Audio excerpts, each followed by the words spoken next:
जो राकेश टिकैत जिन्हें का पता नहीं क्या सोच के कहा, बेहतर होगा कि आप उनके सवालों के जवाब उनसे लें। जो हमारे किसान जितने भी हैं बॉर्डर पे वे चले जाएंगे तो पूनम पंडित जाएगी, नहीं तो नहीं जाने के आती रहेगी। स्वाद रेल बेचो, LIC बेचो, सारे सिस्टम बेचो, कभी कुछ प्राइवेट कर दो, ये बेचो वो बेचो, और जो सवाल करे जो अधिकार मांगे उसे जेल भेजो। ये इनका एजेंडा चल रहा है। क्या मिटा देंगे? 70 साल की बर्बादी मिटा देंगे। अच्छा, और जैसे जैसे ये देश में 70 साल में जितना सब कुछ प्रोग्रेस करा, इतनी मेहनत करी है, इतने हमारे बड़े बड़े नेताओं ने भी, और जो हमारे स्वतंत्रता सेनानी हैं, तो ये उनके नाम को मिटाने की बात कर रहे हैं या देश को मिटाने की बात कर रहे हैं या बुराई को मिटाने की बात कर रहे हैं? ये कंफर्म करके आइए। बंगाल है वो पूरी तरीके से अभी तक कुछ काम नहीं हुआ 70 साल में वहाँ भी। अच्छा, जो यूपी है ये भारत में आता है, ये दिल्ली भी भारत में आता है, और भी राज्य हैं ये भारत में आवे, यहीं पहले काम अन्य कर लेते भाई। बंगाल में तब चुनाव है, अब आप ऐसे ऐसे काम वहाँ जाके कर रहे हो, तो पहले यहाँ कर लेते ना, बाद में वहाँ ऐसी ऐसी घोषणा पत्र कर देते। अब घोषणा जीवी आंदोलन जीवी तो हम हो गए घोषणा जीवी हो रहे हैं ना वे, तो वहाँ पे बाद में करें। कृपया पहले ध्यान यहाँ दें माननीय मोदी जी, जहाँ जहाँ आपकी सरकार रहेगी यहाँ ध्यान दे ले। मैं बंगाल की बात तो बंगाल वाले इन पे छोड़ दो। बंगाल में रोजगार भी कह रहे हैं, पूरा रोजगार यहाँ मिलेगा। यूपी में आपको मिला 2 करोड़ रोजगार देने की बात करी थी माननीय मोदी जी ने, मिले क्या आपको? अगर आपको रोजगार मिलते तो ये आंदोलन नहीं होता। अरे इनको इनके अधिकार मिलते, ये बुजुर्ग यहाँ बैठे हुए हैं आंदोलन में, तो ये इनको इनके अधिकार देते तो ये आंदोलन नहीं होता। और आप जैसे यहाँ पर कवर करने नहीं आते मेरे भाई, शिक्षित हो आप, और अगर कल को पद निकलने लगे तो क्या आप नौकरी नहीं करोगे ना? आपको मिले रोजगार पे, हमें भी ना मिले, तमें भी ना मिले, तुम भी ऐसे हम भी तारे जैसे।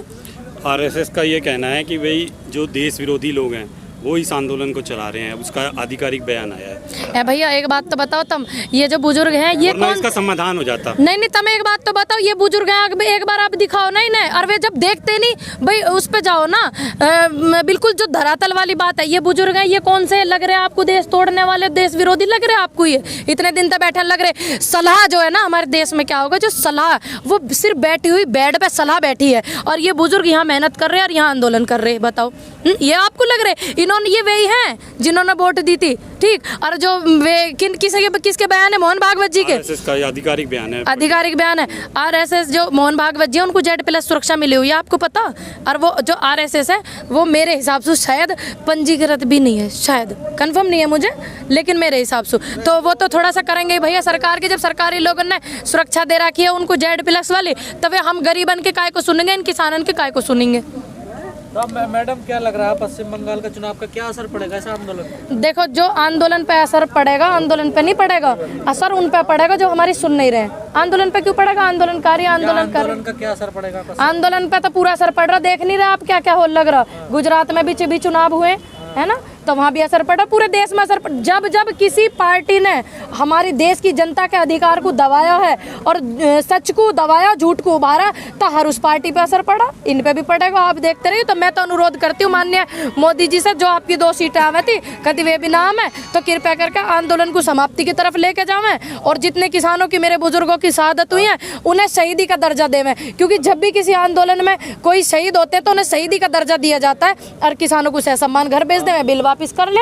आप 2 सीटों की बात कर रही हैं, अमित शाह कहते हैं 50 साल राज करना है। 50 साल तक जी, देखे माफ करना मुझे, 50 साल तक तो मेरे हिसाब से शायद अमित शाह जी भी ना रहे, मैं भी ना रहूं। आजकल तो उम्र होगी, पार्टी रहेगी, वे रहेंगे देखने को, वे रहेंगे। क्या कारण है जो वे 50 साल के ठप्पे लगाते हैं? बताओ ना, मशीन है, हद होगी। काय को करेंगे? जब हमारी बात सुनेंगे तो सपोर्ट करेंगे, नहीं तो नहीं सुनेंगे। भरोसा है तभी ना उन्होंने ऐसी बात। किसके वोट पे भरोसा है? सबके वोट पर। हाँ, हमें भी तो भरोसा, हमने भरोसा करके बात करी तो क्या दिक्कत है भाई? हमने भरोसा करा ही गलती हमारी? यूँ बताओ तुम। तो नहीं लगता आपको 50 साल नहीं करेंगे? काय को करेंगे? जो देश हित की बात करेगा, राष्ट्रीयकरण की बात करेगा, वो देश पे पार्टी आवेगी, और जो निजीकरण की बात करेगा बिल्कुल नहीं आवेंगे। की बात तो करते हैं, कल तो डीजल पेट्रोल महंगा हो रहा है। हाँ, डीजल पेट्रोल महंगा हो रहा है। इन किसानों की हालत देखिए, इनके 5 रुपए बढ़ते, इनके जो पसीने छूट जाए मैं, और वे क्या मैं हमारे तो किडनी बिक जाओ, 500 रुपया में हो जाओ, जब भी हम करेंगे, हम तो जब भी बाइक चलाएंगे, जब भी तेल खरीदेंगे, तो उन पर नहीं फर्क पड़ रहा, क्योंकि उनके हराम की कमाई आ रही है। इनके तो बहुत मेहनत किया है ना चाचा, मेहनत की है इनके, तो मेहनत की। तो बीजेपी के जो फैसले आपको नहीं लगते राष्ट्रहित में? आपको देखे, जो राष्ट्रहित में फैसले होवे उनके लिए राष्ट्रहित कहा जाएगा, जो नहीं है क्या ये राष्ट्रहित में फैसला? जो किसान इतने दिनों से आंदोलन कर रहा है और यहाँ आंदोलन चल रहा, ये राष्ट्रहित में फैसला? उनके सम्मान किसानन को उनके घर भेज दिया जाना चाहिए, नहीं चाहिए जाना चाहिए? आपको लग रहा है राष्ट्रीय हित में? यही फैसला गलत हुआ है, पहले सारे फैसले गलत हुए? देखो, जब अगर हमें कुछ ऐसे लगते तो क्या पहले हम आए रोड पे? नहीं आए। अब आए ना, हम हमारे अन्नदाता की बात चल रही है, अब हम सड़क पे आए, हमारे अधिकार की बात चल रही है। क्या हमने पहले विरोध करा? नहीं करा। अब क्या करें? इस आंदोलन में आप भी लगातार आ रही, क्या भविष्य दिखाई दे रहा है इस आंदोलन का आपको? देखो, आंदोलन का जो भविष्य, आंदोलन बिल्कुल सम्मान चल रहा है, सभ्यता के साथ में आंदोलन चल रहा है। और सभी से अनुरोध करती हूँ कि इसी तरीके से चलता रहे, सभ्यता के साथ में और शांतिपूर्वक चल रहा आंदोलन करना हमारा कर्तव्य है और हमारा अधिकार भी है। पूनम जी, लगातार जो कोरोना को लेकर अब खबरें आ रही हैं, मरीज बढ़ रहे हैं, अगर ऐसा होता है और किसी तरीके की कंडीशन सरकार लगाती है? हमारा किसान मोर्चा मंच है जो इस आंदोलन का नेतृत्व कर रहा है। हमें तो जिस तरीके का आदेश वो देंगे, किसान भाई देंगे, हम तो उस आदेश पे चलेंगे। अगर उनकी अनुमति होगी इस तरीके की तो हम उनकी अनुमति को सहयोग करेंगे। लेकिन राकेट कैच जी तो कह रहे हैं कि हमारे किसानों को टीका लगाया जाए, सरकार टीका लगवाए। कुछ लोग मजाक भी उड़ा रहे हैं उनके टीके को लेकर। देखो, मेरी बात सुनिए आप, सुनिए, जो किसान मोर्चा मंच है, मैं तो उनके उसको वो करती हूँ। और दूसरी बात, जो राकेश टिकैत जी ने कहा, पता नहीं क्या सोच के कहा, बेहतर होगा कि आप उनके सवालों के जवाब उनसे ले। मैं नहीं, बहुत से यहाँ पर भी एक किसानों से आप बात करेंगे तो कहेंगे कि कोरोना था ही नहीं, यानी वो कोरोना को मानने तैयार नहीं है। उधर सरकारी आंकड़ों की बात करें तो देखो, यहाँ कोरोना इतने दिन से यहाँ पे चल रहा आंदोलन, यहाँ हुआ किसी बुजुर्गों को हुआ? भैया, जितनी शहादत हुई यहाँ हुआ? आज भी मोदी जी की इससे पहले भी एक आंदोलन हुआ था। चलो, जो बीमार, देखिए, जो बीमार है उनको दवाई दी जाए, बेफजूल के पैसे खराब नहीं करे जाए, वो देश का पैसा। बात आंदोलन की चल रही है, आंदोलन की लॉकडाउन लगाया जाए, सरकार की तैयारी, अगर लॉकडाउन जो किसान मोर्चा मंच उस बात को अनुमति देगा तो हम उस मंच को सहयोग करेंगे। नहीं की अनुमति नहीं, अगर सरकार लॉकडाउन लगाएगी तो आपको तो फिर जाना पड़ेगा यहाँ से। जो हमारे किसान जितने भी हैं बॉर्डर पे, वे चले जावेंगे तो पूनम पंडित जावेगी, नहीं तो नहीं जाने की, आती रहेगी। स्वास्थ्य ना ठीक होने, आप जाओगे लॉकडाउन में, रुके रहोगे? भैया, लॉकडाउन वहाँ इनके वहाँ न लगाएगा जहाँ बड़ी बड़ी रैली हो रही है, आज वहाँ भी तो लगवाओ। मोदी जी की रैली में लाखों लोग इकट्ठे, वहाँ लगवाए इन्होंने लॉकडाउन है। ये लॉकडाउन लगा कर ये दिखाना चाह रहे ताकि हम चले जाए। नहीं बात बता रहे हो आप। मैं तो जब जाऊंगी जब ये बॉर्डर पे से सारे सम्मान चले जाएंगे। सही बात है। योगी जी के 4 साल हो गए, उन्होंने कहा जी 4 साल तुम्हें मिली हिंदुस्तान हमारा 10 रुपए बढ़ाए गन्ने पे, क्या कितने साल से सरकार इनकी है? पेट्रोल पे पता कितने बढ़ गए रुपया? 65 रुपया, 68 रुपया पेट्रोल, और 7 साल में 100 रुपये में पेट्रोल कर दिया, और गन्ने पे 10 रुपए बढ़े पूरे 7 साल में। तो क्या नौकरी नहीं मिली 4 लाख? कि तुम्हें मिली? नहीं, मुझे तो नहीं मिली। बस तो ये देखे, ये सारे के सारे जवान लड़के हैं, इन्हें मिली? भाई नहीं मिली तो मैं नौकरी, तुम्हें बताओ ना, मिली ना? फिर मजबूत हाथों में, देखे, देश इतने मजबूत हाथों में कि बेरोजगार हो गए और रोजगार मांगो। देखो, रेल बेचो, LIC बेचो, सारे सिस्टम बेचो, कभी कुछ प्राइवेट कर दो, ये बेचो वो बेचो, और जो सवाल करे, जो अधिकार मांगे, उसे जेल भेजो। ये इनका एजेंडा चल रहा है। बैंक भी बेच रही है सरकार। हाँ, तो बैंक बेचो। देखिए ना, अब ये ना कह लगे कि बैंक वाले जो हैं वे अनपढ़ हो गए हैं, उनकी समझ में नहीं आ रहा इनका जो नया एजेंडा। और मेघालय के जो सतपाल मलिक जी हैं, उन्होंने भी सम्मान करा किसानों का। कहीं उन्होंने कह लगा राज्यपाल भी पढ़े लिखे ना, ये अंधभक्ति भी तो इतने हो रहे हैं इसमें। मतलब राज्यपाल की बात कर रहे हो, आपको नहीं लग गया कि गवर्नर साहब को समझने में बड़े 4 महीने लग गए? देखिए, चलो देर आए दुरुस्त आए तो सही भैया, ये भी आ जा, हम तो इन्हें भी कह रहे हैं, कोई बात ना, हम भी इन्हें कह देंगे, इनको भी सम्मान कर देंगे जब हमारी बात मान लेंगे। और इस्तीफा देकर नहीं है किसानों के साथ? चलो इस्तीफा दे के भी आ जाओ भैया, हम तो कह रहे हैं आज ही इस्तीफा दे के भी, पर कम से कम हमारे सम्मान के सहयोग की बात तो उन्होंने करी है, तो धन्यवाद करते हैं। ऐसे लोगों को सीख लेनी चाहिए। और उन्होंने यूँ तो कहा कि जब ऐसी बात होगी तो इस्तीफा दे के भी आ जाऊंगा। प्रभु, इस्तीफा दे के भी आ जाइए, और रिक्वेस्ट है।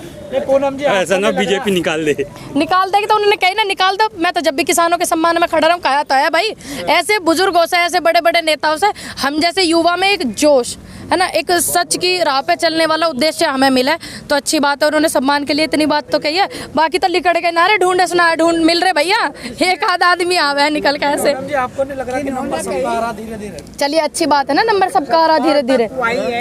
हाँ जी, पंडित जी क्या जाने। चलिए। अच्छा, कितने सारे फैसले सरकार के ऐसे हुए हैं जिनको लेकर ये कहा जाता है कि भविष्य में इसके जो है फायदे दिखेंगे, चाहे नोटबंदी हो। भैया देखो, क्या मतलब, इस फैसले को लेकर कितनी उम्मीद है? किस फैसले को? ये जो अभी कानूनों को लेकर बात चल रही है कि भविष्य को जैसे अरे यो जब पहले इन्हें आप लोगों ने मान लिया है कितने सारे फैसलों को नहीं, अब ये एक बात बताओ, इतने हम लोगों ने इतनी नोटबंदी हुई, जीएसटी हुई, सारे के सारे बिल रात में लेकर आए, ठीक है, हमने कभी विरोध करा, इन किसानों ने करा नहीं करा, लेकिन जब इनकी समझ में आया यू मैटर क्या चल रहा है, जब तक करा। अब से पहले क्या किसी ने विरोध करा? तुमने करा चाचा विरोध? किसी ने नहीं करा। क्या गलती कर रखी ना? नहीं तो भैया हमारे गले काटने वाले गुनाह कर दिया। अरे रात में हो गई थी ना, एक देश एक राष्ट्र एक राशन कार्ड और भैया आज काहे को ना कहते हैं, बीजेपी तब भी वोट दिया था ना जनता ने। देखो सुनो, आज भी तो हम कह रहे हैं बिल वापस कर लो, आज भी तो कह रहे हैं, हमारी बात काहे को नहीं सुनने। ऐसा क्या कारण है जो 3 महीने से 3.5 महीने हो गए, इतने आंदोलन चल के इतनी सादत बुजुर्गन की हो गई और ये बिल वापस नहीं कर रहे? ऐसा कारण क्या है बताओ ना आप। उनसे भी पूछ के एक दिन का समय निकाल के उनसे पूछ कही हो। कहीं ऐसा तो नहीं सरकार के हाथ में बात ना रही हो? ये तो हम पहले से ही कह रहे हैं भैया, ये तो हम पहले से ही कह रहे हैं, जो उनके फ्रेंड है उनके हाथ में बात है। नहीं तो माननीय मोदी जी अब तक वापस कर लेते, नहीं कर लेते। मेरा अनुरोध है माननीय मोदी जी से। मोदी जी का मन बिल्कुल साफ है। मोदी जी का मन साफ होता तो हमारे बीच में ना आते, कम से कम उनकी बात को इग्नोर करके था। हम मान है कि इधर से किसानों का प्रेशर हो रहा, उधर से बड़े बड़े उद्योगपति का हो रहा, मान रहे हैं बात है, पर कम से कम किसानों के सम्मान में कहे मैं तो सही वहाँ बैठ के कि ठीक है जी बिल रद्द हो गए। इतनी सादत होगी कि आए मोदी जी पूछने के लिए। सम्मान करते हैं क्या? 2 शब्द निकाले प्रभु उन्होंने? बोला रैली में, कब बोला? बोलते रहे किसानों का सम्मान करते उनकी पार्टी के जो लोग हैं विपक्ष वाले नमन कर रहे थे इन किसानों को, जितनों की शहादत हुई है वहाँ पे भी शोर कर रहे थे। ये सभ्यता उनके लोगों की